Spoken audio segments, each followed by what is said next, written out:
Еңселі 3 қабатты үйге кіріп келген Болатбек аңырайды да қалды. Жоқ, оны таң-тамаша қалдырған зәулім сарайдың алтынмен аптап күміспен қаптап қойған көз суарарлық сұлу да сымбатты көрінісі мен қымбат жиһаздары емес еді. Қарсы алдында үріп ауызға салғандай келісті келіншек тұрды. Япыр-ай, мынандай да сұлулық болады екен ғой. Гүлді халатының алдыңғы өңірі сәл ғана ашық қалыпты да, қос алмасы серіппедей сыртқа теуіп тұрған келіншектің мойылдай қарашығына түс алды да қалды. Тұла бойында бір мін болсашы. Аққудың көгілдіріндей келіншек бейтаныс жігіттің ұрлана да сұқтана қарағанына қымсынған да жоқ.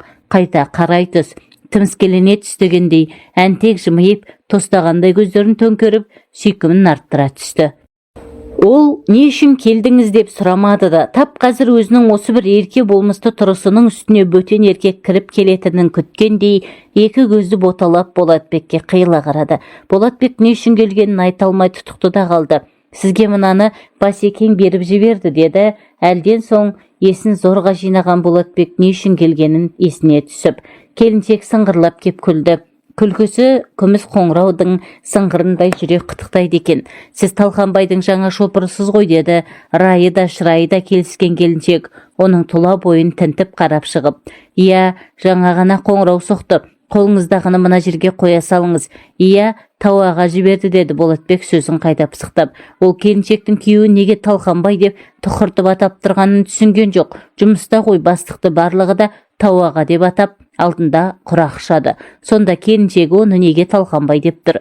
Менің есімім Ағылкек, әжем қойған, деп әдемі келіншек қолын ұсынды. Ып-ыстықта ұлпадай жұмсақ сүйріктей саусақтар жүргізуші жігітті майда ерітті. Болатбек қолын тартып ала алмай ұзағырақ бөгелді. Ағылкек ағымаржандай тістері жарқырап ақтарыла күлді. Олар осылай танысқан еді. Содан бері Болатбек бастығының да Ағылкектің де айтқанын екетпейді. Көбінесе сапарда тығыз таяу жұмыстармен қауырт жүретін бастығының қызын балалар бақшасына апарып келу мойнында. Арагідік Ағылкек қаладағы супермаркеттерді аралайды. Сән этелесінде ұзақ бөгеледі. Жүргізушіге керек бастыға сиет төзімділік пен шыдамдылық. Сосыңғысы қанша ұрсып жатса да мылқау адамдай тіл қатпау. Үшіншісі бастығың туралы басыңа мылтық тіресе де тіпті өліп бара жатсаң да сыр ашпау. Міне, оларға шыдасаң бастығыңның да, оның отбасы мүшелерінің де ойабын тауып сенімінен шықтың дей бер. Болатбек мұның алдында да бір мықтының көлік жүргізушісі болған, тәжірибесі толық тіс қаққан жігіт. Бастық қанауының сеніміне кірудің жөн-жосығын бір кісідей біледі. Болатбектің бұрынғы бастығымен танысуда, қоштасуда қызық. Онда Болатбек қоғамдық көлік жүргізетін, таңертең ерте тұрып кеш жатады. Белгілі бағыттағы автобуспен қаланы таңғы сағат 6-дан түнгі 12-ге дейін айналады да жүреді. Жұмыс ауыр болғанымен табысы тәуір. Оған тәжірибелі жүргізуші ретінде басшылары үнемі жаңа автобус береді. Құрмет сыйы, қомақтылау қаржысы бар жұмыстан кім қашады? Оның құтты орнына қозғалысы да жоқ еді. Бір күні ойламаған жерден алдынан джип автокөлігі шыға келді. Болатбек тежегішті басып үлгермеді. Екі көлік соғысып дүние төңкеріліп жүре берді. Салон толы жолаушылар олардай шулап қоя берген. Біресін жиғанда ол дәрігердің алдында отыр екен. Кінәлі джип жүргізушісі еді. Рульде арыстай болып Ақылбектің өзі отырыпты. Сол күні ол жолдас жолаларымен мейрамханалардың бірінде бөгеліп қалады да жүргізушісін үйіне қайтарып жібереді. Мейрамханада қанша уақыт отырды, қаншама ішімдік ішті. Бұл арасы бұлыңғыр әйтеуір. Болатбек оның теңселіп тұрып, тепсініп, жер жебіріне жеткенін еміс-еміс біледі.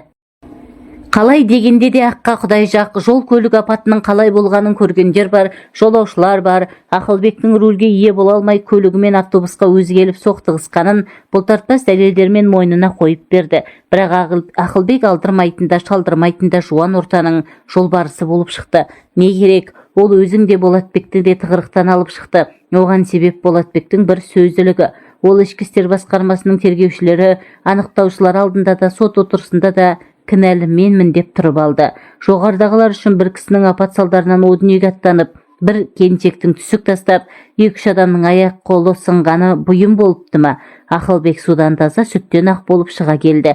Дегенмен өзі мәрт жігіт екен, сөзінде тұрды. Болатбекті темір торда көп телміртпей суырып алды. Автобусынан айырылған, жұмысынан қуылған Болатбекті сындарлы сәтте сыр бермеген үшін ұнатып ақ қалыпты. Көп кешікпей өзіне жүргізуші етіп жұмысқа қабылдады. Ақылбек ойға да шапқылады, қырға да шапқылады, неше түрлі қылмыста жатазды, саудасы да жүрді, саунасы да қызды. Болатбек сол бұралаң бұлтарысты, бұқпантайлы тайғанақ жолдардың бірінің де жымын білдірмей, жібін ілдірмей өткелдерден таза даман өткізіп отырды. Бірде Ақылбек тау баурайындағы саяжайында биліктегі түмді орындарда отырған дос-жарандармен үлкен мереке ұйымдастырды. Кілең ығай мен сығай мынандай оңашалықтан аңсап қалған ба, көз байланғанша ішіп жеді, қалағандарынша көсіліп бақты, ойнақта салды. Олардың әрқайсысының жанында бір-бір сылқым сұлу бар еді. Не ойлағанын өзі біледі.